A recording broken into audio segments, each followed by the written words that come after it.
I might share with you a reminder related to the khutbah that I gave today. Khutbah means the sermon. It's coming from a verb khataba, just to confirm. Jamal now is happy. Every time I say Arabic word and then translate it, Jamal gets. So al-khutbah is related, which is the sermon. Today I was talking about preparation for Ramadan, to be prepared for Ramadan. And just want to share with you very, short example. Sometimes, the preparations for any event in your life depends on how valuable this event or how valuable this occasion is to you.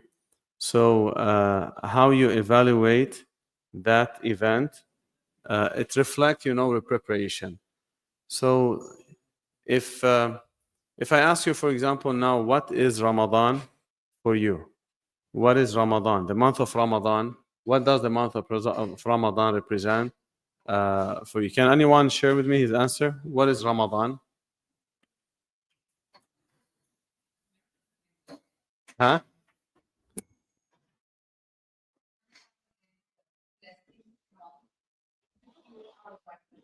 To cure. Okay. All right. So Ramadan is a blessing month that cure our body. Any other answers? What is Ramadan? Like, what do you consider Ramadan? How you look at Ramadan? Again? When the Quran was revealed. Okay. So this is the thing, like, if you look at it, like, this is what I'm saying. To be prepared for something depends on how you evaluate that thing, right?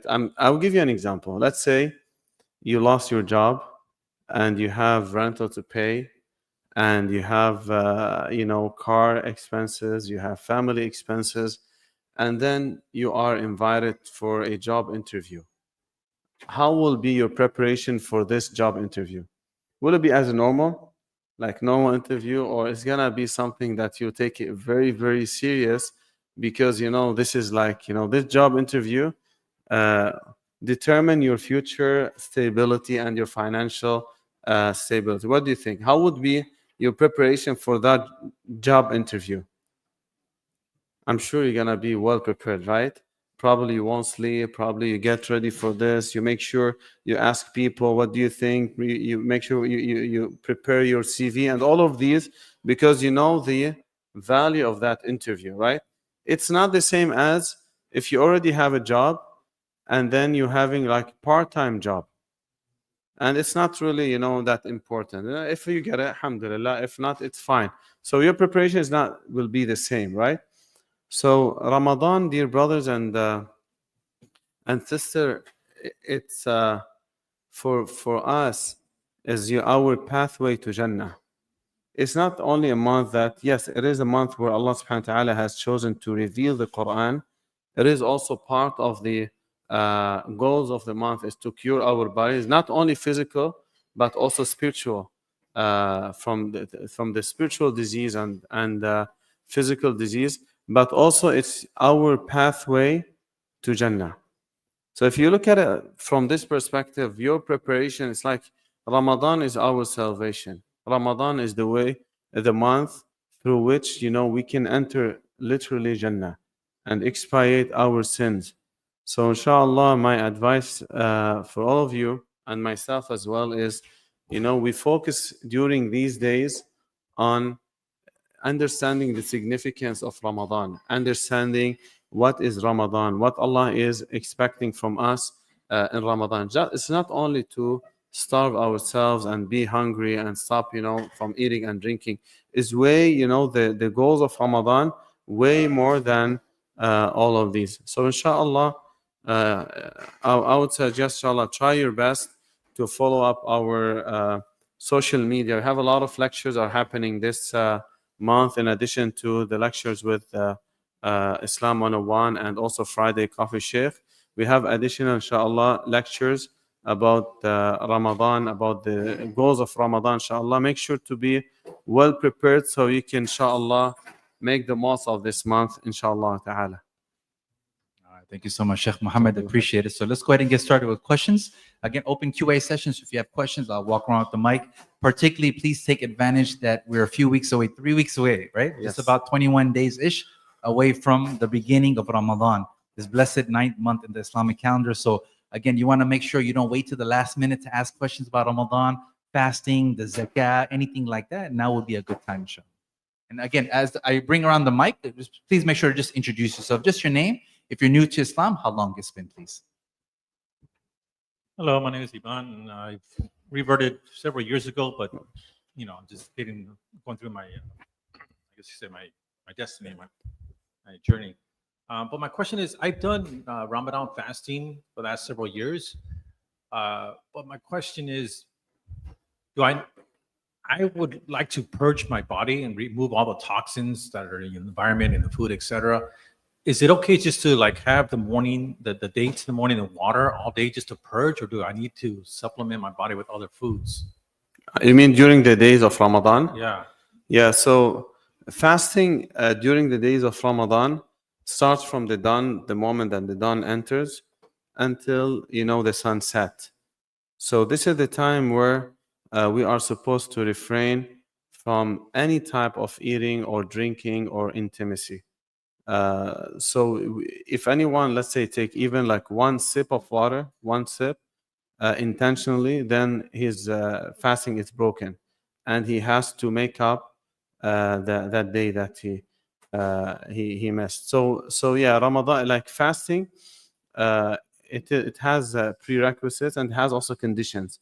Among the conditions of fasting is you have to not eat or drink or be engaged in any intimacy until the sun set. Even if it's a little bit small or drop of water intentionally that you took it outside and you swallow it, it will break your fast. But there is something called the pre-dawn meal, which is this is encouraged before the dawn enters. It's to have something we call it in Arabic suhoor, which is the meal that we take pre or before the dawn enters, and through which you can have date, you can have water, try to hydrate yourself and be energized to continue your fasting.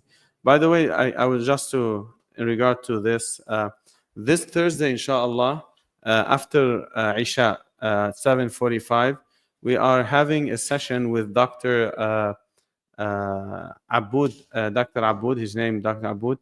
He's specialized in this, so he will guide us in terms of how to balance between being hydrated, between the food, when you eat, when you sleep, how much you eat, and the fitness and gym. All of that, inshallah, is gonna be delivered by doctor. He's a doctor specialized with this, inshallah.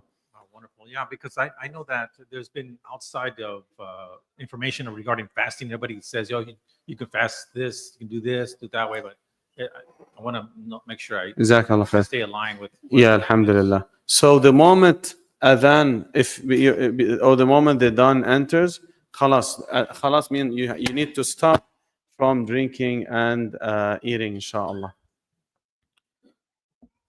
Perfect. Thank you. All right. Questions? Once someone asked me, is it okay?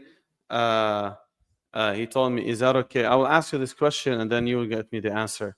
Is it okay if, inshallah, the next Thursday I'm gonna have also fiqh of questions, fiqh of fasting with Sheikh Omar Khan, inshallah. So is it okay if I take say medicine or drug, or I put it and I swallow it without water? Will this break my fast? Yes or no? You all agree yes? Sure? Huh? Who's saying depends? Well, it gets stuck. Even if you swallow it without getting stuck, yeah, it does break your fast. It does, because some I've heard this question. Someone told me he was sick and he took a pill and he swallowed it without getting any water. he thought that his fasting is valid. I told him, "Khalas, your fasting is not valid," and he has to make up his fasting.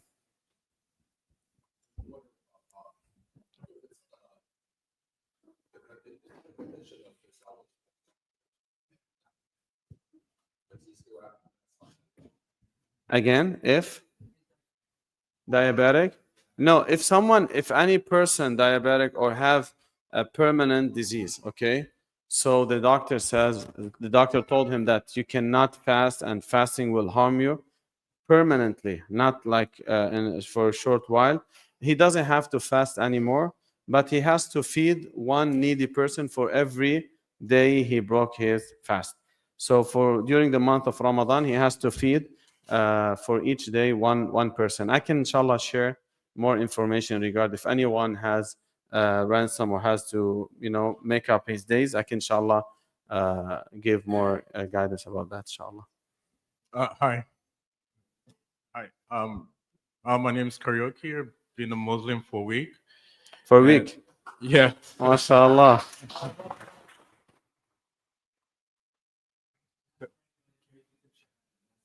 MashaAllah. All right. This week, so I was going through the process of prayer, and I understand that there's 5 prayers in a day, but when I downloaded the app, it has some forbidden prayer. I wanted to know more about that. About the forbidden prayer, prohibited. Yeah. So, general speaking, you know that we have the 5 daily prayers, right? Which is Fajr, the dawn prayer, and also Dhuhr, and then Asr, Maghrib, Isha. You all, inshallah, you're gonna learn these prayers.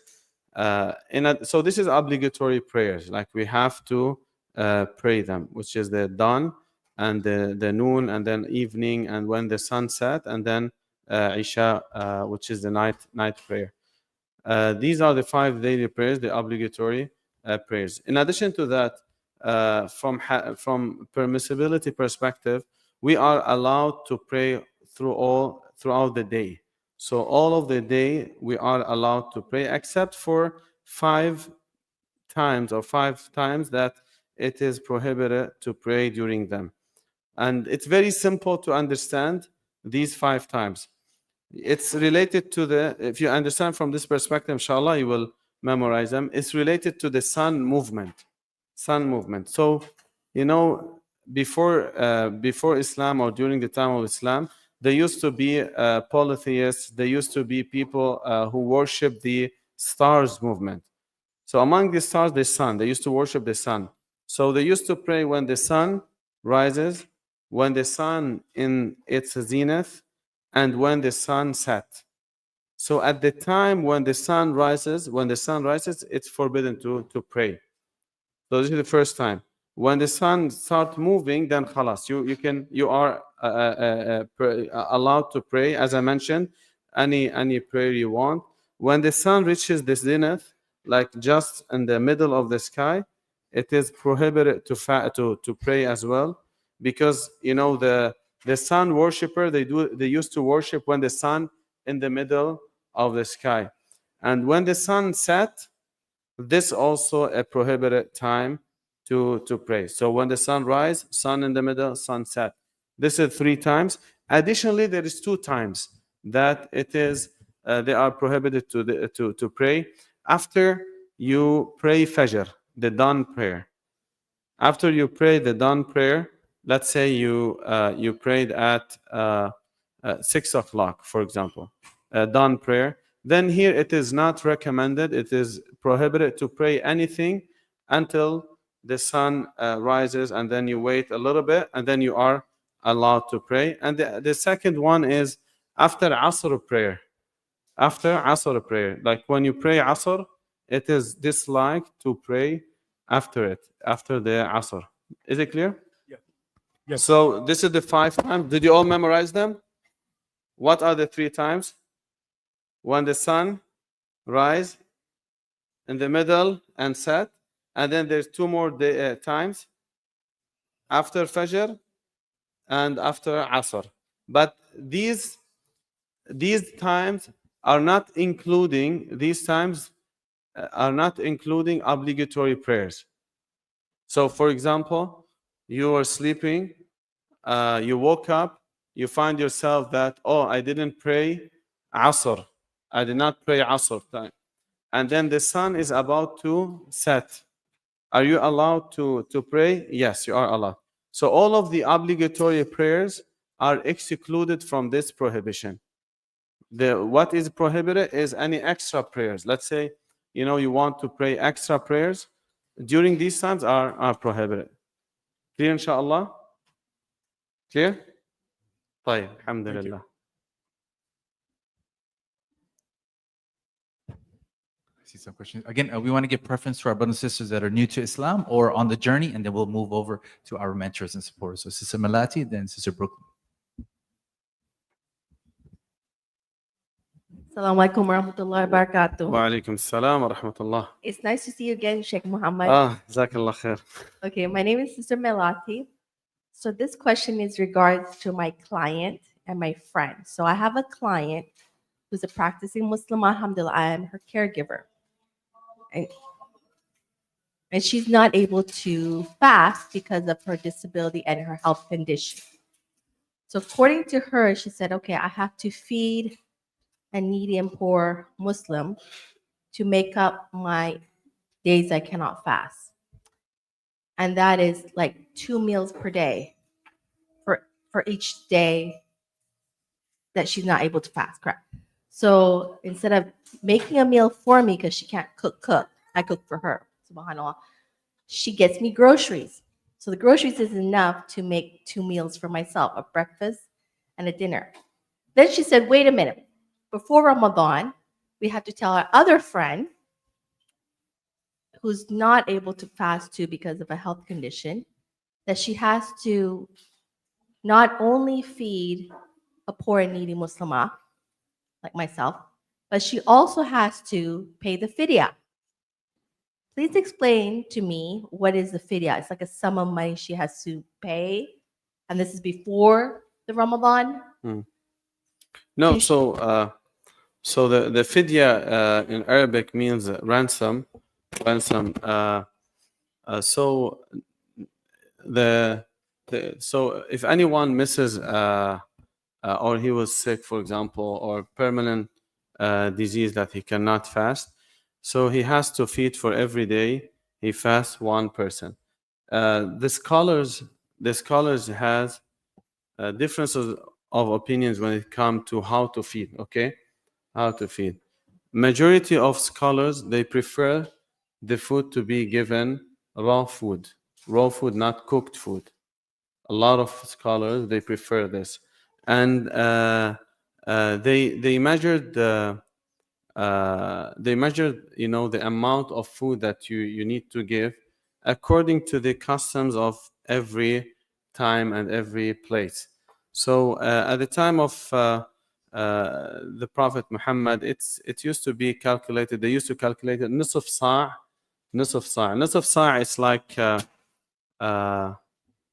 it's around 1.5 a kilogram of rice. 1.5 in pounds. How much? So 2.5 or 3 pounds. It's around 3 pounds per day. 3 pounds per day. So you can, for example, if I have, I want to, let's say, feed for 10 days. So I will get 15 kilograms of rice or something that the people of this place, they eat it, and then I can provide with it, let's say, a chicken or oil or whatever like thing that they need to cook. I can give it to one person or to one family. It doesn't have to be 30 different people. All right, it doesn't have to be 30 different people. It doesn't have to be 2 meals.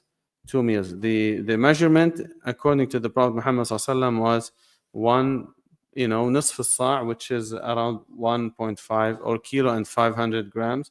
Around, you can calculate it in pounds. Raw food, this is the majority of the scholars, they They say there is nothing. The fidya that you mentioned is actually this one. The fidya, the ransom that mentioned for someone who didn't fast for a permanent disease, is actually feeding. This is what the fidya is. There's no differences between these two.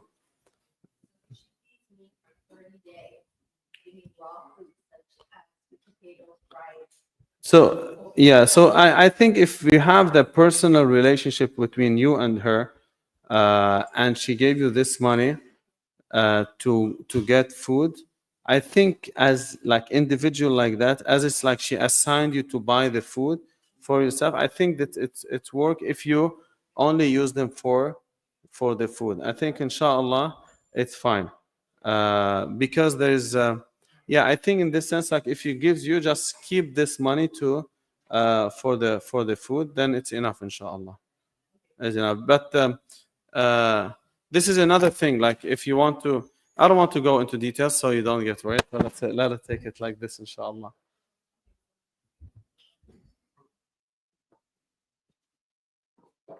Hi, my name is Brooklyn.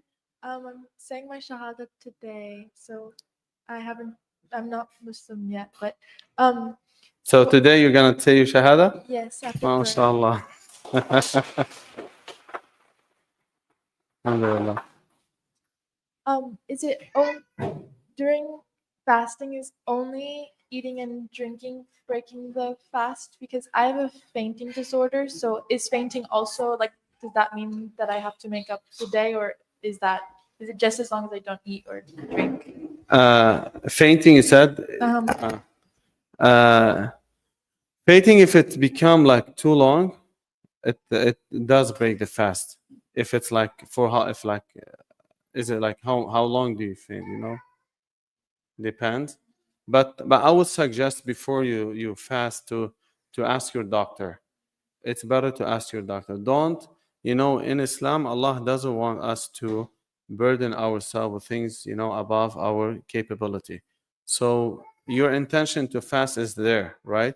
And you really want to fast. But let's say if the doctor says, Wallahi, you know, fasting is not good for you and it can harm you, then don't have any, you know, blame. Don't blame yourself. Allah, you know, will give you the reward of fasting even if you're not fasting. Allah will give you. So you don't have to burden yourself by, you know, carrying this. If it's the doctor says you don't have to fast. So fainting, that is among the thing that the ulama, the scholars differ over fainting. Like if someone faint, will his fast remain valid or not? One of the opinion that they says if it's too long, then it's yes. If it's short while, then it's not. But anyways, I would suggest, inshallah, I can get back to you in regard to this. But you need to ask your doctor. If they say it's not good for you, don't overwhelm yourself. Don't burden yourself with fasting. Then you can do what I just mentioned, inshallah. Thank you.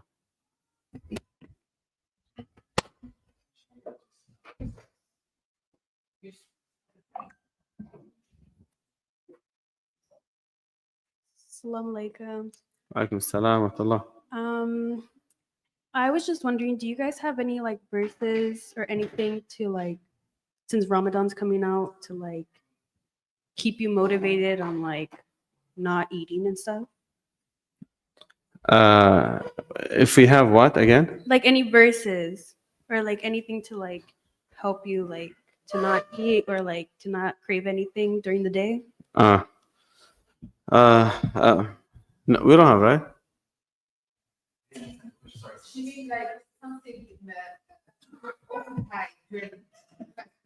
Um,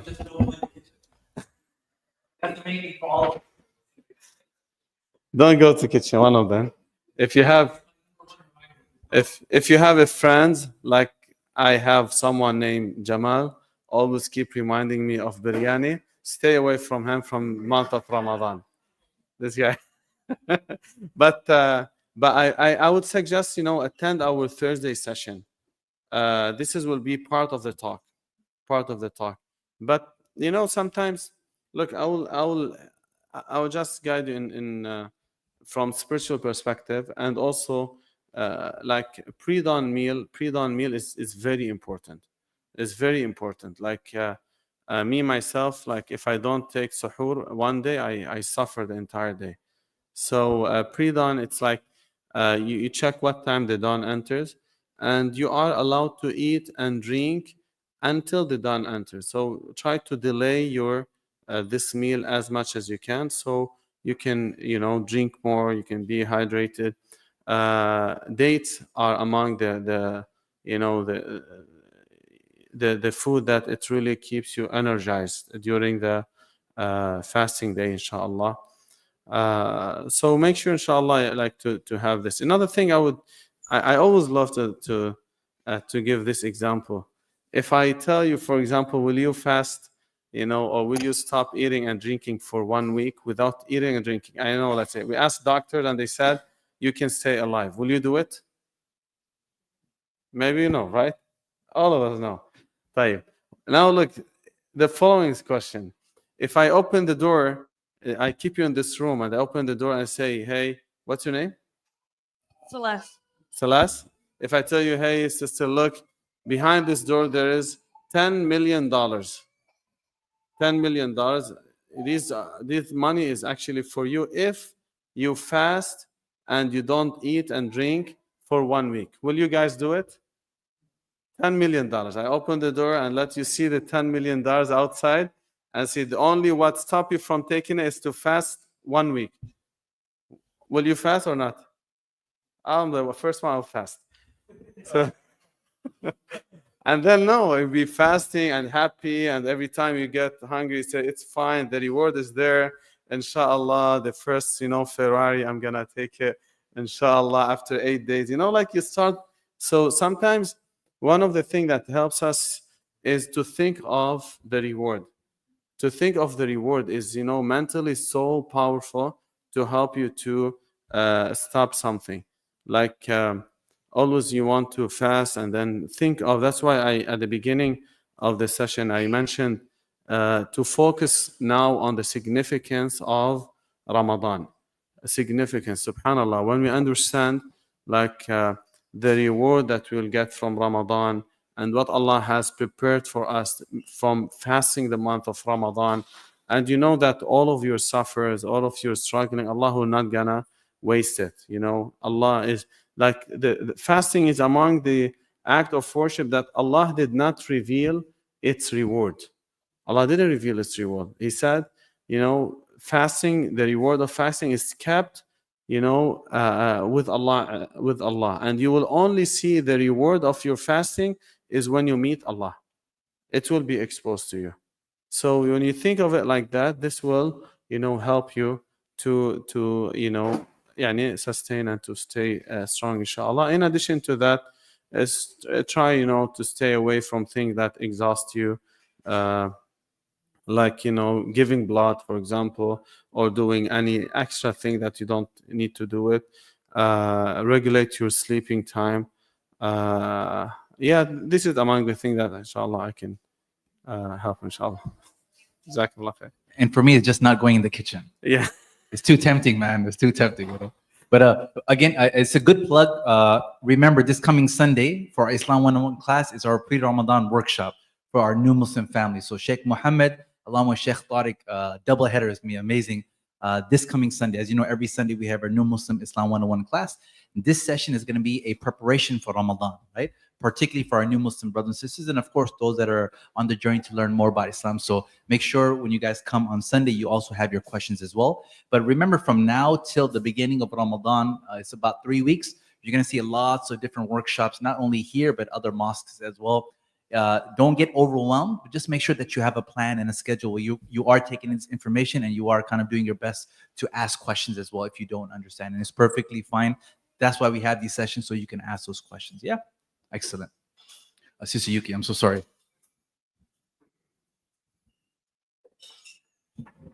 Assalamu alaikum wa rahmatullahi wa barakatuh. Wa rahmatullahi wa barakatuh. My name is Yuki.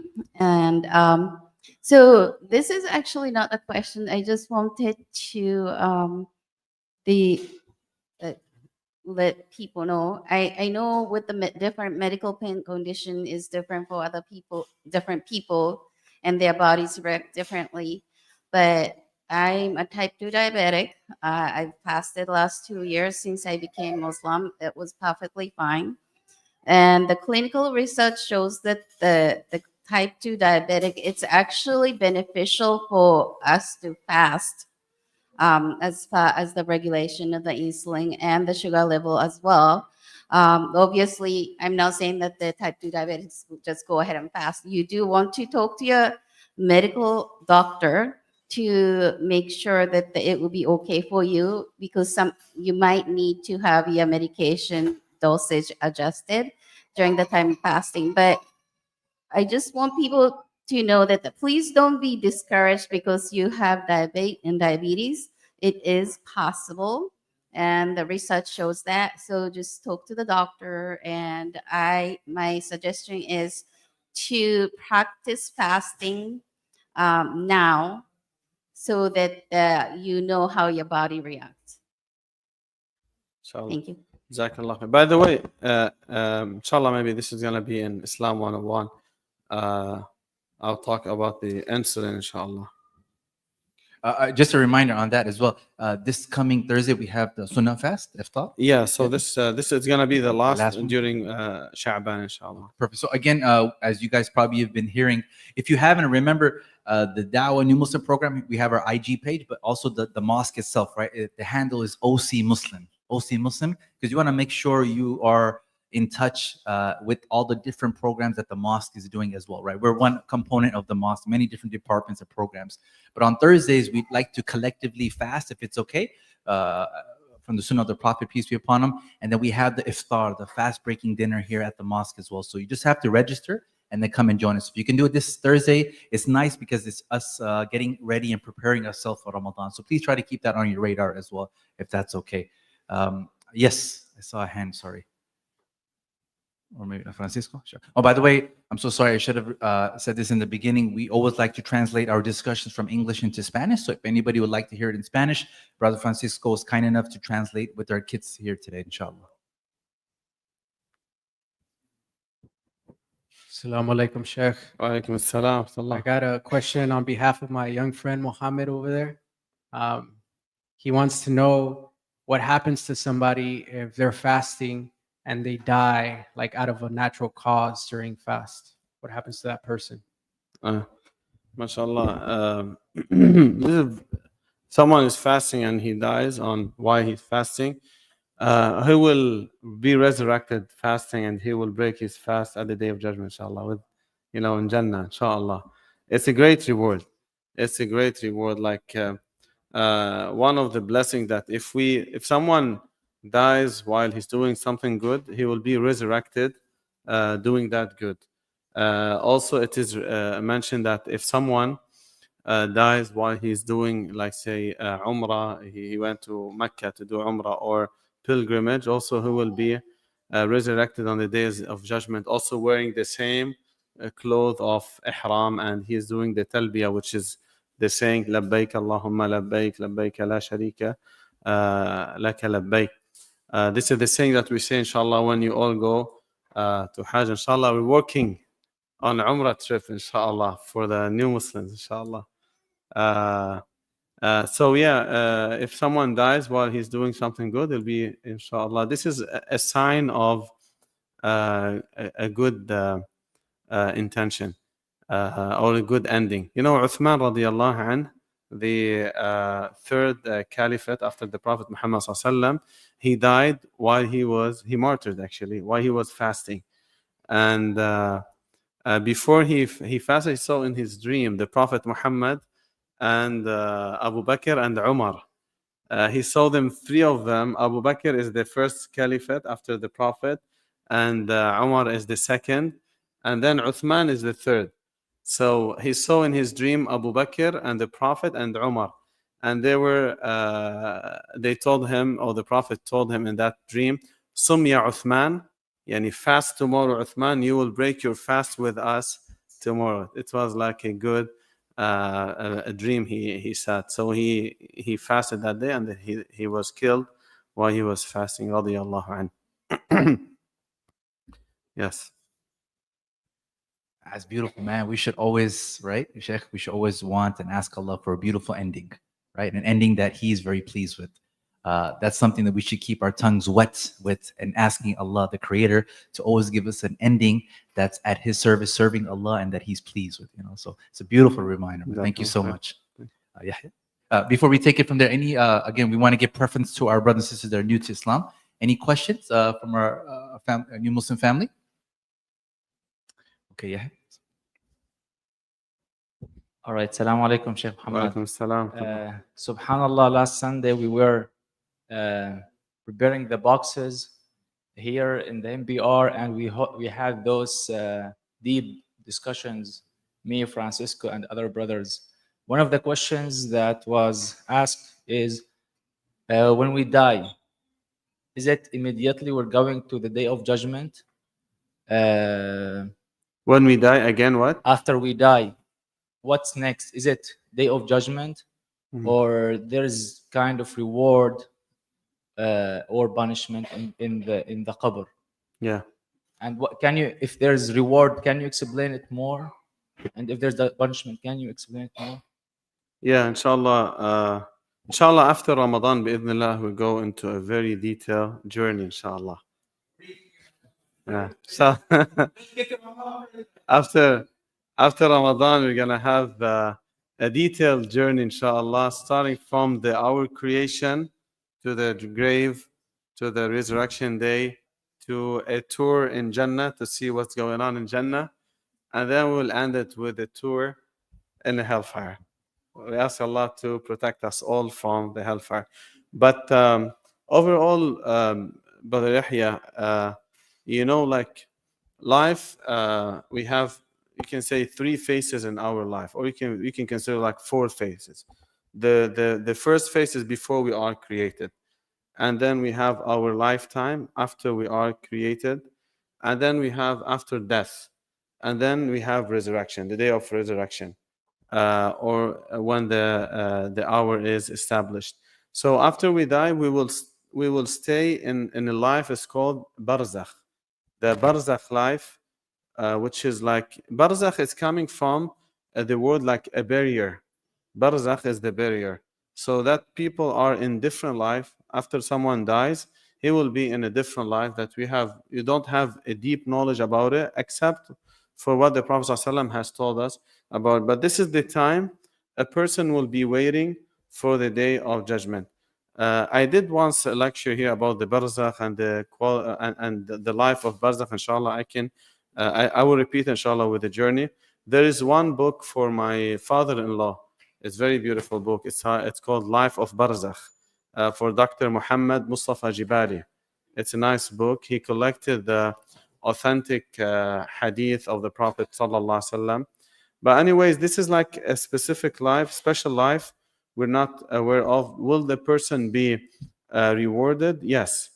So Uthman radiallahu anh, the same guy that I mentioned earlier, that he died while he was fasting, may Allah be pleased with him. It is narrated that every time he used to go to the graveyard, he used to cry a lot. He used to cry until he wet his beard. Every time when he sees or when he remembers the death and graveyard. And then people ask him, they said, Uthman, we see you cry more when the grave is mentioned, more than the hellfire and the Jannah and paradise.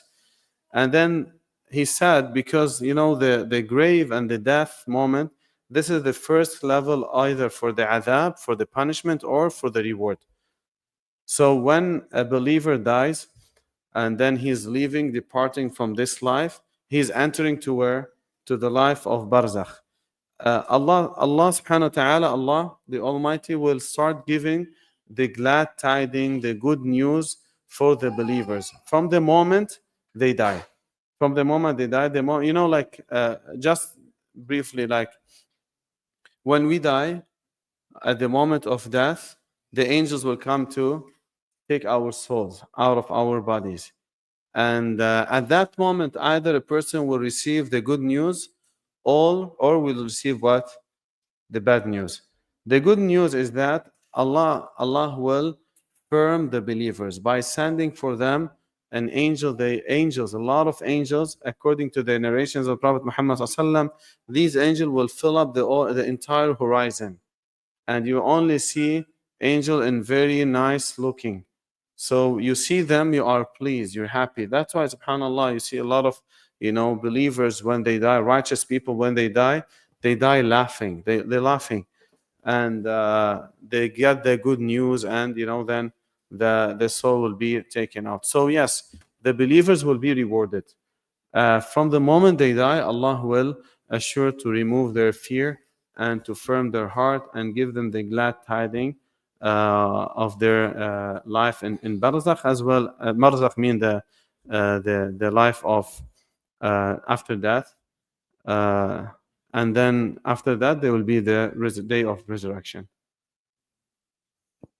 Perfect. We have time for one more question. If anybody wants to close it out for us. Lisa.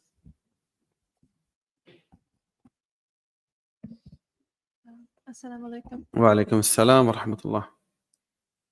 So I was writing some Ramadan goals, and I wanted to see if you had a list of ones that are specific to Ramadan, like fasting and Taraweeh, or versus like good deeds like reading Quran. But it's like that's something that I can do all year, versus like ones that are special in Ramadan. Yeah. So you mean like what type of, making plan to what type of good deeds you need to do? Yeah, like what would be good goals or like good deeds that are specific to Ramadan? Yeah. So the most two important good deeds, or three, let's say the most three important good deeds that, or I can say four, that they are, let's say, specifically mentioned by the hadith, is first fasting, for sure. Fasting. So this is the first thing, which is actually we are obligated to fast. Secondly, the night prayer. The night prayer is among the good deeds that the Prophet specifically mentioned in Ramadan, where the Prophet ﷺ says, "Man qama Ramadan imanan wa ihtisaban, ghufira lahu ma taqaddama min dhanbih," which means whoever performs the night prayers during Ramadan with belief, with iman, and also seeking and hoping for the reward, Allah will expiate and remove all of his sins. So this is so fasting and night prayer, and also reciting the Quran, reading Quran. And the Prophet Muhammad ﷺ used to read the Quran every Ramadan with Gabriel. And you can imagine that Gabriel come and then study the Quran with the Prophet. So the Prophet reciting the Quran to Gabriel. And the year when the Prophet died, he recited the Quran twice. So 2 times. So yes, reciting the Quran is additional act of worship that's specifically mentioned in the Quran. The fourth one is spending, giving, charities, as much as you can. This is among the ibadat, among the act of worship that are highly encouraged in Ramadan. According to the hadith Ibn Abbas, if I'm not mistaken, radiyallahu anhu, he says that the Prophet ﷺ used to be very generous his entire life, and he used to be more generous during the month of Ramadan, more than any other month. So inshallah, I highly recommend, inshallah, to follow up the lectures we're doing. So as I mentioned, we have, in addition to the Islam 101, this Thursday, make sure to come. It's very nice. It's like balancing between fasting and how to be energized. The Thursday after, we are having a lecture about the fiqh ruling, Islamic law in regard to fasting. The one after, it's actually about planning, how to plan for Ramadan and how to manage your time in Ramadan. I think this will help, inshallah, too. I have some like a planner, inshallah, I can share on that day. It's going to be like 3 days before Ramadan. So you'll be fresh and you'll see, you'll be exposed to more good deeds, inshallah. You can start, having these, good deeds step by step, inshallah, gradually through the month of Ramadan. Sheikh Mohamad ElZahed. Please give it up for our dear Sheikh and Imam here, IOC. Sheikh Mohamad also is doing the Friday night session tonight. It's on the goals for Ramadan. Is that correct? Tonight or? The goals, yeah. It's like fasting beyond hunger. It's a very beautiful session. You will expose the goals of Ramadan so you can enjoy the fasting, inshallah. Every session you do is beautiful, ya Sheikh. Allah reward you. But yeah, that will be at 7:45. So again, we pray at 7:30 and then 7:45. Those that are free and you can come back, I would highly encourage it to come back, and we'll have with Sheikh Mohamad ElZahed, inshallah. Okay, few announcements, brothers and sisters. Please just give me a few minutes, please. Some important announcements. Number one, of course, just a big shout out to my man Francisco for translating today. Thank you so much, Francisco. Appreciate it. Number two, please, on your way out, if you guys want to take some of the snacks and coffee and drink, that would help us out. We do need about 2 to 3 volunteers to help us out in the kitchen. So please spend some time with us with that. I would really appreciate it. Number three, please don't forget about our free food distribution tomorrow. Our free food distribution tomorrow, once a month, usually the first Saturday. This month, we pushed it back to the second Saturday. We partner with ICNA Relief and we pass out free food to the general community. Muslim, non-Muslim, it doesn't matter. Anybody that needs help. We're already maxed out with volunteers. So in terms of volunteers, we don't need that help. In terms of volunteers, we don't need that help. But what I need your help with is to get the word out to your neighbors, family, co-workers, etc. 11:30, we start tomorrow. The entrance is on the back side of the mosque on Placentia Street.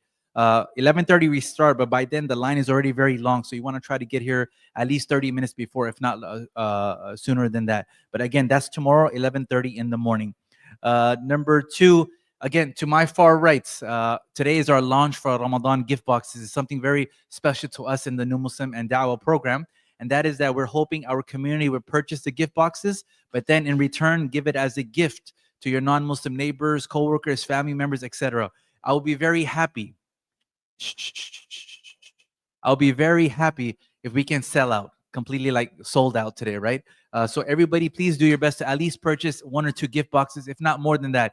If you can take more than that and give it to your whole complex, that's even amazing. Remember, all the proceeds here that we make is going right back into the New Muslim Dawah program so we can do more, right?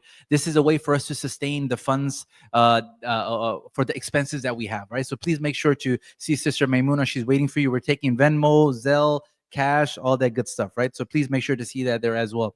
This coming Sunday, remember, it's our Ramadan workshop, our pre-Ramadan workshop, particularly for our New Muslim family. So we pray at 1:15, class starts at 1:30, and we're going to take it all the way till 3:15, which is, or actually 3:45, because they're delaying the Asr prayer, so we have more time. So please make sure to join us. It's very important Sunday, because that's basically particularly for our New Muslim family and those that are interested in Islam to learn about the basics of Ramadan, right? And to ask your questions then as well. Everybody with me so far? Yes? Excellent. And then also tomorrow is Ilumakan, right? 2025. That's another very large Ramadan workshop at the Islamic Center of Yorba Linda. Islamic Center of Yorba Linda from 10 a.m. to 10 p.m. So one day like conference, right? We're blessed that the community there, Yorba Linda and their amazing community, they gave us some complimentary tickets for our New Muslim family members. So if you're free tomorrow, of course, if you can't go all 12 hours, no problem. But if you're someone that embraced Islam, you reverted to Islam 20 years ago or 2 days ago, we have some complimentary tickets. Just message me privately and I'll get that situated for you, God willing, inshallah, okay? And then lastly, of course, if you're not following us on Instagram, our handle is IIOC Dawah, that's DAWAH. And very last, just wanted to highlight and just recognize a few people that are here, particularly maybe for the first time. So we want to first welcome Cedric. Cedric here to my left. Cedric is first time here visiting us at the mosque. So welcome, Cedric. Cedric is looking into Islam. Of course, we have Celeste. Celeste is second time. But Celeste, if you can just raise your hand, Celeste.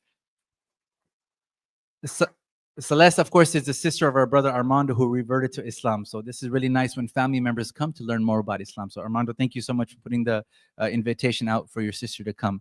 Number 3, Brooklyn. Brooklyn, if you can just, like Brooklyn, you know.